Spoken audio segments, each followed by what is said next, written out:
But no, man. But you're still bringing that energy, and I can respect that to sit down and still bring the energy. So, all right. Speaking of energy, let's talk about what's been happening in comedy. Did you see a video came out recently that showed Dave Chappelle on stage at the Mo Monday Improv in L.A. and he kind of said about the Katt Williams experiment. I called it Katt Williams experiment. It pretty much was he threw the bomb in the room and hauled ass out of it and let everybody decipher this shit. He said it was he felt like it wasn't really necessary. Was it really necessary to do that? But then D. Ray chimed in. He was on stage with him at the time and said, "Yeah, I think it's necessary to do that. I think it's necessary." How do you fall in the necessary and not necessary? About the whole thing in general, and the beef, public beef with other comics is kind of sad to me. Okay. But I've been here 40-something years, so I guess I'm old school. Right. It's kind of sad. But I watched most of Katt's comments. Some of it was true. Okay, right. Some of it was bullshit. Right. He ain't read no 3,000 books in a year. That's 9 books a day. Right. He ain't running no 4-1-40 at his age. If he could run a 4-1-40, he should have ran it when that 15-year-old boy was hell whipping his no! ass. Don't do that. Don't do that. But he my man. Katt is all right. I think he crossed the line a couple of times. You didn't ask me for my whole commentary on it, but Right. No, we'll talk about it. I think he crossed the line a couple of times. I didn't appreciate him saying my boy Quake was illiterate. Right. Do you think it was more him just wanting to get back at folks that did him wrong, and just no matter what, he said, Well, I know the whole Steve Harvey beef. Right, we talked about it. Yeah. He personally told me about that. Right. What the deal was with the kid, and I saw an autograph of one of his kids back in the days in the mall. Yeah. Steve dissed his sons. Right. So I understand that part. I thought it was over the line to go at the comics' wives. Right. Okay. I ain't done nothing to you, man. Okay. I feel you on that. Some of what he said, was sober. Right. You know what I found out doing through this, man, because I went and took away the emotion of it, because I'm like you, I know some of the behind the scenes stuff. I know what's true and what's not true. Well, as far as I'm concerned, that I know. We know some stuff that is all right. Yeah. But I found out that you know what, man, if I rock with you and you talk about someone I don't rock with, no matter what you say, I'm gonna roll with it. And I'm not saying he didn't tell the truth, but I'm gonna roll with it. Even if it can sound outlandish or like, oh, come on, or whatever, I'm going to roll with you. And I think people roll What you mean roll with it? You going to back it? Yeah, back it up. So I believe it. I have people tell me, like, I know everything ain't true, but I roll with Katt. I don't give a damn what he say. Oh, man. So it's like, okay, so the facts you don't really care about if, people say everything you say is facts. First of all, an outsider can't say that. Somebody in Mississippi at home talking about everything he says is true. Whoever says so. If you're not in the trenches like we are and know some of the behind the scenes stuff, what you can do, can't do, how you gonna say that everything he says is true? Which if you're his fan, then it is gonna be true, right? Some people said that. God bless him. Katt, I consider him my friend. He might be mad at me. I don't know. No. But Trump, Katt follows like Trump follows. Right. Mm-hmm. Yeah. So I got a show I brought Cookie Hull on. I was gonna talk about that. Who used to write and tour with Katt, and she didn't have nothing nice to say about it. And it got, I don't know, 500,000 hits or something. Oh yeah. But boy, them Katt fans, they lit in my ass. Right. If just for having her on the show? For having her on the show. And you didn't know what she was gonna say. Because I got an opinion from somebody that was there. And you mad at her testimony? Because most of what she said, whether it's true or not, but it was presented as testimony, not her opinion. This is what she saw, what she observed, what she experienced with the man. I didn't condemn it or condone it, but I ain't had no problem letting her speak her piece. Right. I've noticed that too. Now, your opinion, people start hating you for your opinion.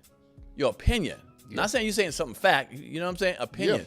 And I'm like, when did we get to that point where opinions can't even be mentioned without you saying, screw you, you whack ass? You're like, that's my opinion. Yeah. I like Chinese food over Thai food or whatever. Like, man, you whack ass nigga. Like, hold up, I can't have an opinion on that. Like, what's wrong with civil disagreement? I don't mind nobody disagreeing with me. You wrong, right. Help yourself. Right. You say you're wrong. I'm wrong. But I also think, and that's kind of cool with Katt, is he's done a lot of good. A lot of good. Right, a lot of good. A lot of things that people didn't know about. Even I didn't know. Charitable things he did, financial stuff. He's a benevolent dude, man. Yeah, let me look the benevolent. He went he if probably you went to church, yeah. you would know about the benevolence offering. Well, there it is. That's why I don't know. That's why I know. Yeah, and I appreciate that because he did stuff that most people won't do, even comics won't do. You know, financial, putting people down certain ways. He did a lot of that. A lot of that, man. A whole lot. And I think with that, it gives him the grace of saying, "Man, let's roll with the boy." I like to, I'm a Katt fan. Hey, man, I agree with some of the stuff he said. But I don't agree with everything. Right. But there ain't nothing. I don't agree with everything nobody said. But people feel including me. Oh, sometimes you say some shit that ain't real. Oh, damn. Let me record. We're glad we're recording this. But no, that's a good way to look at it too. Like you said, I can roll with somebody and just disagree with something they said. Right. But people feel like once you disagree, you just don't like them. Period. Yeah. It's crazy. I always make this joke like this. I can say I don't like apples. Like I don't like apples, and somebody be like, "Nigga, what's wrong with fruit?" yeah, that's about how it is. I didn't say fruit. I said apples. That's about how it is. I heard you say fruit. Fuck it. Like, which is funny in the comedy business when we survive on our opinion, man. Our observations, our opinions. And if everybody was on the same page, it wouldn't be entertaining. You said something. I'm gonna write this. I wrote it down. The last time you was on the show, you said, "We make our living talking about people. We comics, and we can't take a joke." I do believe a lot of us take ourselves way too seriously, bro. How do you think the people handle it that he went against? Cedric, Steve, Chris Tucker, Martin Lawrence. How do you think? If he went after you, how would you handle that? Would you just say, "Ha ha, jokey joke"? Yeah, I don't wear my feelings on my sleeve, brother. Okay. Now, because I've had some interactions with Katt, and well, for example, I ain't gonna say I got something on it, but I know some things about Katt that I wouldn't tell. Right, sure. We all do. I mean, well, yeah, I hear you. I feel like now the gate's wide open. Niggas are talking about everything. He opened the can of wine. What? I seen Jodie Watley talking about, she had the contracts out about Shalimar doing her wrong. I said, damn, Jodie Watley coming up with Roger beef. P. Henson went open. Yeah, we're talking about that too, yeah. I mean, do you think, Katt, do you think it's just been bottled up in us? We've been we needed somebody to start the shit off, and he was like, all right, it's on now. You can say that. I just think it's been a sense of reverence that's lost, man. A sense of respect that's lost. I know something about all y'all. Don't do that. Don't do that, homie. Don't do me like that. I know some shit about you, Pierre. No, that wasn't true. I'm telling you. I did not do that. Certain stuff, to me, is across the line. With that family, you mean, or just? Well, family. I mean, you take the Quake thing. It was uncalled for to me. I don't agree with it. Right. Being illiterate. Yeah, right. But see, that's a personal.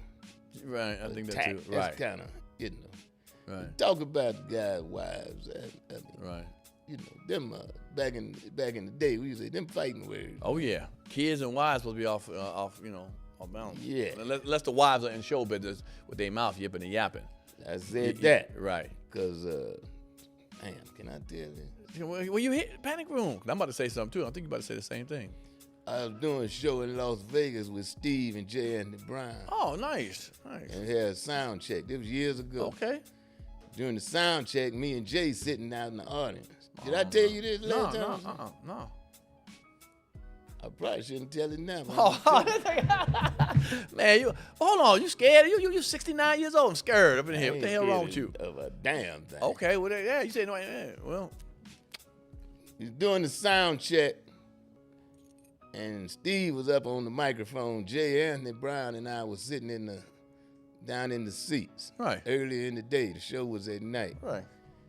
Steve brought Mary at the time was his wife. His wife, right? Ex-wife. And she was basically rehearsing her lines.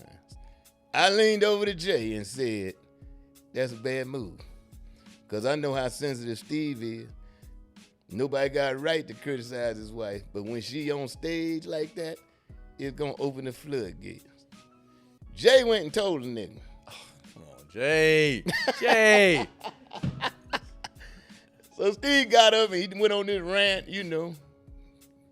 If my wife, I do what I want to do. I'm like, Jay, why you go tell Right, why you? Jay laughing, you know. But so she did the thing in the show. It was a Hoodie Wars, I think. She's a presenter, and that Monday morning on Steve's radio show, they lit in her ass. Ooh. And Steve about to kill somebody, but he let it. Yeah. I said you put her in the game, man. Yeah. She's open to the criticism that the rest of us. But that's his decision. Turn me up a little bit. Turn me up a little. If you like that show, like, subscribe, and comment below. You know, hit the notification bell. Hit the subscribe button, man. We want you around. Appreciate it.